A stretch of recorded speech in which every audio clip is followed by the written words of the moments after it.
How's it going, everybody? So today we have the Canon FD 400mm lens here that I've adapted to my Sony A7 III camera. And we're going to go through some portrait shots and landscape and cityscape shots and just give a good overview on what this lens is capable of and some issues that it might have as well. So first off, I'm actually going to show a clip from me using the lens focusing ring and how sloppy it is.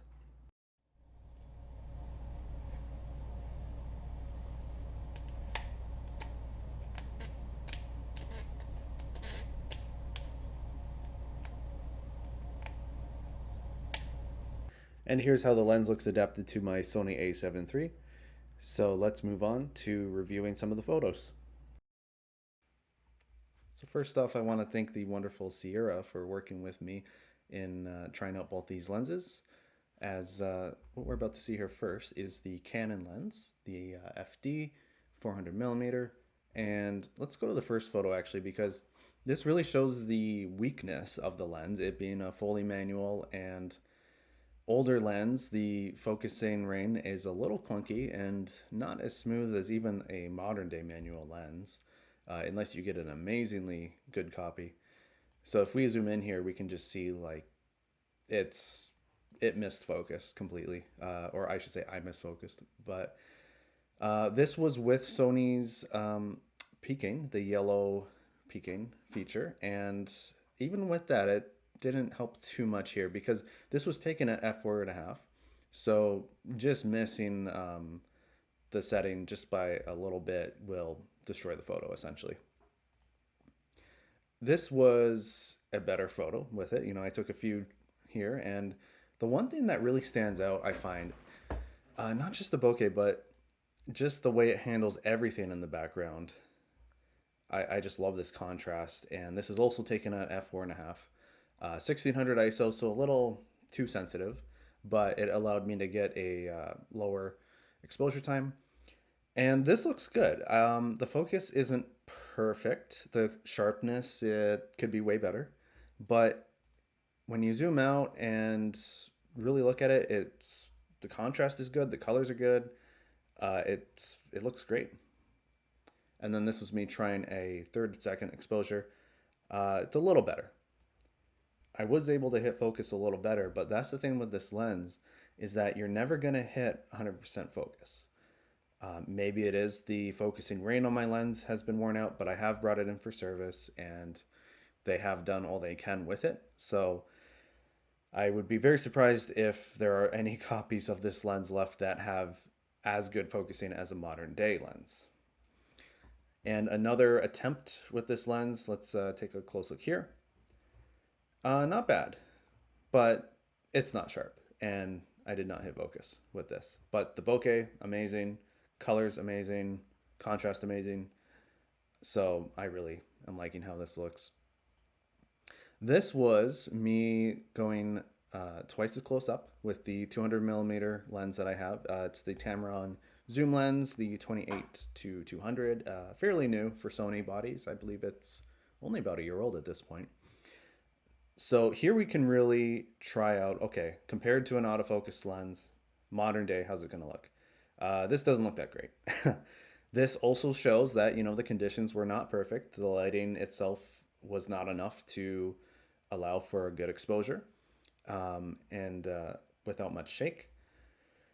But the sharpness, you can kind of see it's a little bit better. The bokeh leaves a lot to be desired. Contrast is kind of on par. So this was taken at f5.6, and same with the next one here. So all of these photos were taken wide open on both lenses, and we will go to a comparison that shows them, say at f11 in just a second. This one I also missed focus, or I should say the autofocus of the camera missed focus. And being a 0.4 second exposure, yeah, it's not going to be that great. So let's move on to the indoor shots. This was taken back on the Canon lens at wide open, f4.5 at half-second exposure. And we can just see here, looking at the hair itself, it missed. I don't know if I'd say it missed focus, but the sharpness isn't there, and at a half second, it's going to be hard to expose enough anyway. One solution I should have just done was try a higher sensitivity rating. But moving on, this was actually, I want to come out for this one. So this is wide open, and this is at f11. It doesn't say here, but I do have it written down for these photos.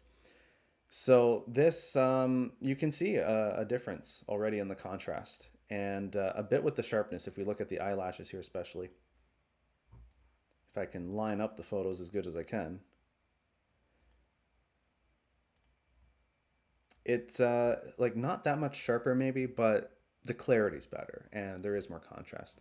And moving on to the next photo here, this was at a higher sensitivity, but also at f11.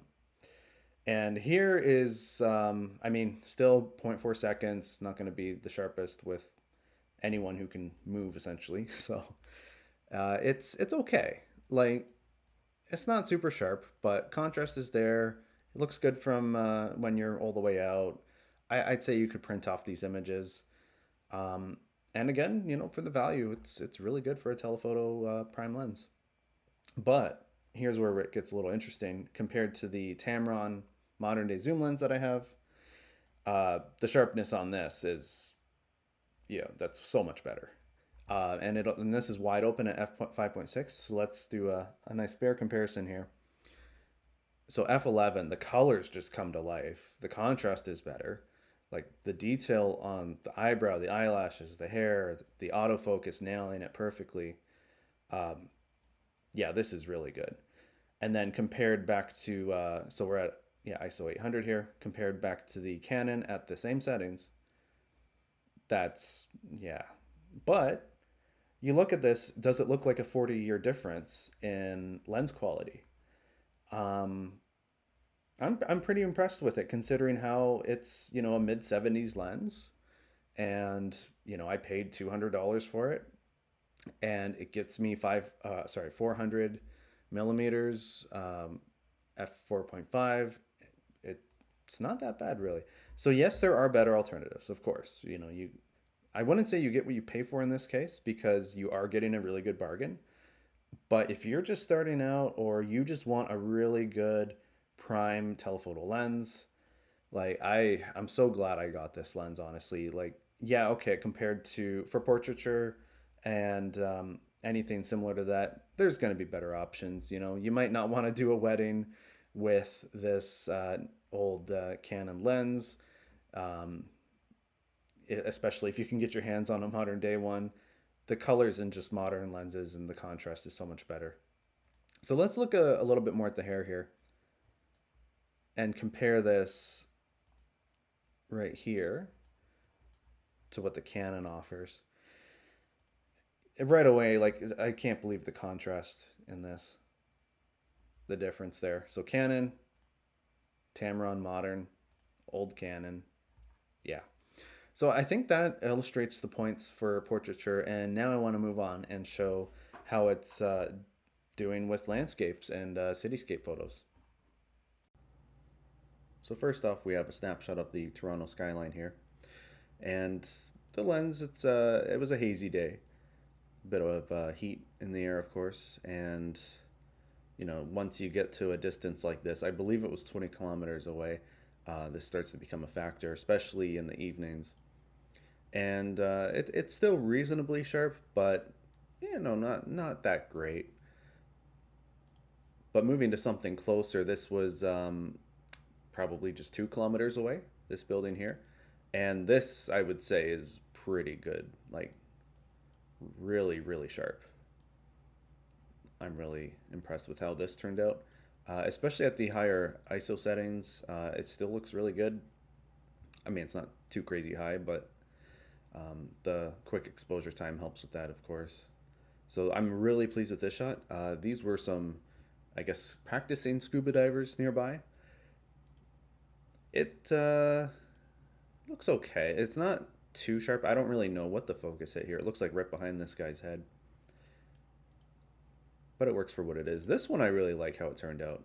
And of course, this was definitely shot at f4.5 because just his, I believe it's a groundhog, like the middle of his body is what's in focus here. Not his face, not his butt, just the little bit here.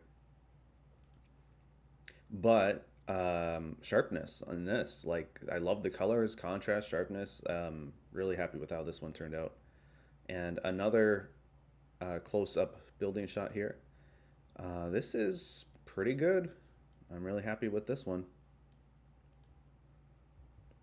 And moving up to the obligatory moon shot here. So nice clear night. Yeah, this is pretty good. Like most lenses, I'd say are, especially once you get to this range, are pretty good at capturing the moon. But yeah, this I'm not too bad. Like especially given how hard it is to focus. Um, yeah, this is pretty good. This was another moonshot that I'm kind of proud of. So yeah, it was right when it was coming up over the horizon, and it's not the most detailed or crisp photo, but just the whole all the colors and everything there, it just kind of makes for a nice photo. And now on to more landscapes. This was up at a cottage. Here's a weird effect I wanted to highlight. Well, it was the highlights. They really get blown out compared to other lenses I've tried. So I'm not really sure what the cause of this is.